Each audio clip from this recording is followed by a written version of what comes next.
பூமிக்கு அடியில் ஓடும் நதி, துல்லியமாய் அறியும் ஒற்றைக்கால் ஞானி.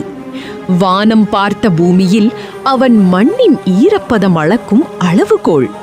பண்டைய தமிழர்கள் ஏரி மற்றும் குளக்கரையோரங்களில் பனை மரங்களை நட்டது வெறும் பதநீருக்காக மட்டுமல்ல, அது ஒரு மாபெரும் புவிசார் தகவல் அமைப்பு நுட்பம்.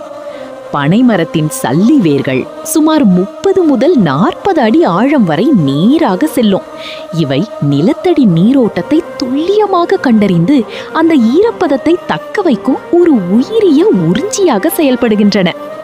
ஒரு பனைமரம் தன் வாழ்நாளில் டன் கணக்கான நீரை நிலத்திற்கு அடியில் சேமித்து வைப்பதுடன் மண்ணின் உறுதித்தன்மையை அதிகரித்து கரைகள் உடையாமல் பாதுகாக்கிறது. ஒரு பகுதியில் பனைமரங்கள் செழிப்பாக இருந்தால் அங்கே நிலத்தடி நீர்மட்டம் மிக அருகில் இருக்கிறது என்பதை தமிழர்கள் வான்வழி புகைப்படங்கள் இன்றி அன்றே கண்டறிந்தனர். மின்சாரம் இல்லா காலத்திலேயே நிலத்தடி நீரை மேலாண்மை செய்த தமிழனின் நீரியல் மேதைமை இது. மொழி என்பது வெறும் எழுத்து மட்டுமல்ல, அது நம் அடையாளம். அன்னை மொழி அறிவோம், தமிழ் அன்னை வளர்ப்போம்.